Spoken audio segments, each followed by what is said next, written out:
Hey you, and welcome to my channel. My name is Tina and my aim is to improve your drawings and paintings just like others have done for me when I just started out. As I have just changed my intro, and you've probably read the title of this video already, we are going to be painting an acrylic little painting today. I think this one is really cute to give to your friends and family as a gift, in case you haven't gotten them anything already. You can even paint part of this painting on a Christmas card, that way you'll have the most unique Christmas cards and they will be adorable. Anyway, on with the tutorial. For this one, I'm kinda getting out of my comfort zone, which is realism or photorealism, as I want to create something cute but not all too detailed. I just want to keep this one nice and easy. It only took me 1 hour to create this one, so that should give you an idea of how easy it is. All you'll need is some acrylic paint, only the basic colors: white, black, blue, red and yellow, and a goat hair mop brush for blending the background, a fan brush and a few detailed brushes for our snowman at the end. I started off with painting my background a very light shade of grey because of the winter feel we want to give it, and then added a tiny touch of black to this mix to get it just a little darker. This will give the impression of more trees in the background later on. After that, I'm gonna mix some green using blue and yellow, black and white. Adding the black and white gives it more of a greyish tone, which is what I'm going for now. Just apply the green paint onto the canvas with your fan brush.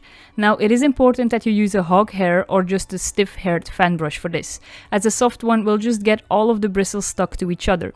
Dab your brush onto the canvas, making the shape of trees. These can be quite loose as they are trees in the background, so don't sweat it. Then I'm mixing in a little white with the green we made earlier to get in some highlights or the feeling of snow onto the trees. After that, I'm going to go over the bottom of the trees with a darker mix to get the illusion of some depth in there. And that's about it. Told you this one was going to be an easy one. To continue, I mix a very dark shade of green, and this will serve as the color of our closest trees. We'll just add 2 in here, since it would be a little bit too empty if we didn't, or at least in my opinion. Same thing again for these trees. I'm going to get a little lighter by adding in some white to get in the snowy feeling.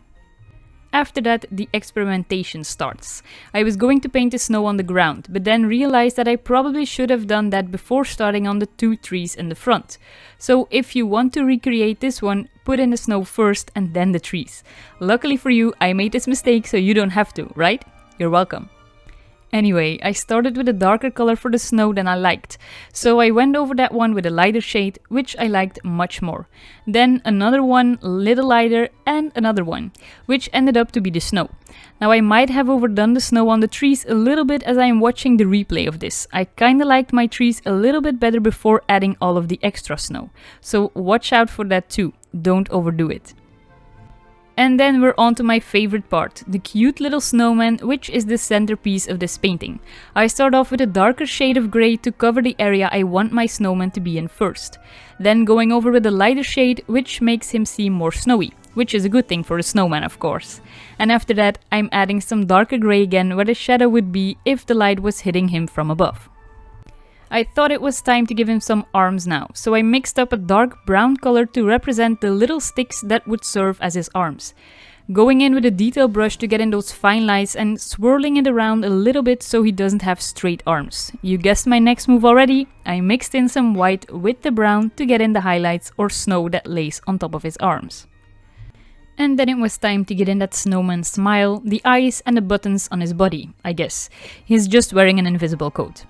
For those, I use straight black out of the tube and mix in some white again for the highlights, of course. I thought he was just a little bit too dark to be a cute and bright snowman, so I went over the areas that would catch some light with some white, to get him a little brighter. Did the same thing on his arms as well, as they now seem like they are catching some real snow on top of them. If you haven't hit that subscribe button yet, or that like button, then this is your friendly reminder to do so now. You are helping my channel a lot by doing this, as it helps me reach new people here. So a big thank you for helping me grow my channel. One more feature missing now, his nose. So let's mix up some yellow with a tiny bit of red to get in some bright orange color. I had to put in 2 coats of orange before the canvas was completely covered by it, since yellow is a very translucent color. Then adding a little bit of a darker tone at the bottom of the carrot to give it some more depth by getting the illusion of shadow on there. Now here I remember thinking that the painting was done, and then realizing that it didn't feel done yet. So I gave our little guy a scarf to make it all complete. Mixed up some blue with a little white to make it more opaque, and painted the contours of the scarf. And then of course, you guessed it, mixed in some white to get in some highlights or snow. For the final touch on the scarf, I mixed in some black with the color to give it a little bit of shadow. Last but not least, I added a shadow underneath our snowman and underneath the left tree, which seemed necessary. And that's it. This painting is not like my usual realism pieces, but it was so fun to create. I actually enjoyed not having to worry too much about details and all of those little things. This was just a nice and easy painting, great for having a relaxed evening painting session. A quick tip from my wife: if you want to give this as a gift to anyone, you can use the blank space in the sky to write something on, or just write Merry Christmas.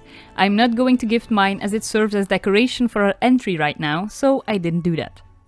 Hope you can create a really cute gift or some greeting cards with this one, and I hope to see you again next Friday. Thank you for watching. I hope you enjoyed this video. If you did, make sure to give it a thumbs up.